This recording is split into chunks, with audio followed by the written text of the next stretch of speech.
A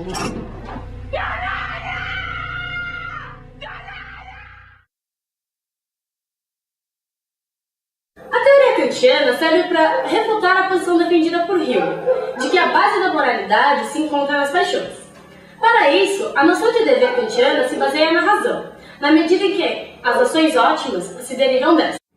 Para entender a ética de Kant, é preciso ter em mente que, para ele, o ser humano é dominado por seus instintos, paixões e desejos. Dessa forma, o autor considera o homem como sendo egoísta, ambicioso, cruel e ávido por prazeres. Essa parte da natureza em nós nos faz agir por interesse, fazendo com que nos utilizemos de outras pessoas como meios e não fins para atingir algo. Kant diferencia a razão teórica da razão prática, sendo que a primeira trata do reino da necessidade, a natureza, que tem como conteúdo uma realidade independente da nossa intervenção.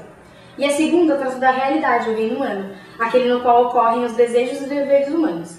Partindo do princípio de que os desejos são mais fortes do que a razão, estes precisam ser dobrados pela razão prática, de forma a impô-la sobre o nosso ser moral, o tornando ético e bom. As motivações passam a ser do interesse, que seria a emoção, para o dever, ideia tirada da razão. Este dever não é definido por meio de regras para cada tipo de situação, a fim de ser uma lista do que se pode fazer ou não, e sim uma forma que deve valer para toda e qualquer ação moral. Por essa forma ser imperativa e não indicativa, denomina-se imperativo categórico, pois não variam de situação para situação e valem sem exceções para todas as circunstâncias. Kant formula 3 máximas morais que devem ser seguidas por aqueles que buscam um agir moral. Elas são: primeira, age como se a máxima de tua ação devesse ser erigida por tua vontade em lei universal da natureza. Segunda, age de tal maneira que trates a humanidade tanto na tua pessoa como na pessoa de outrem, sempre como um fim e nunca como um meio. Terceira, age como se a máxima de tua ação devesse servir de lei universal para todos os seres racionais. Por que o adultério é imoral? O adúltero se torna imoral porque desrespeita as 3 máximas morais propostas por Kant. No que diz respeito à primeira lei, esse ato é imoral porque não pode ser aplicado a todos os seres racionais, ou seja, trair a boa-fé do outro que espera a fidelidade de seu companheiro não pode ser entendida como uma ação universal. Segundo Marilena Chauí, a segunda máxima afirma a dignidade dos seres humanos como pessoas e, portanto, a exigência de que sejam tratados como fins da ação e jamais como um meio ou instrumento para nossos interesses.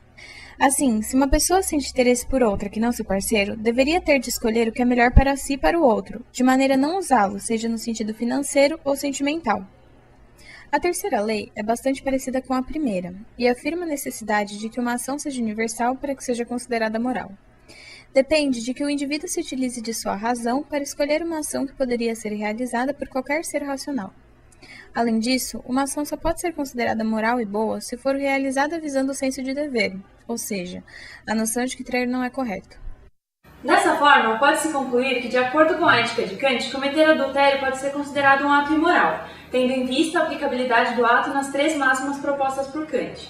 É importante lembrar que, mesmo em culturas não ocidentais, esse ato também é considerado imoral, e em muitas delas crime, como é o caso dos países árabes.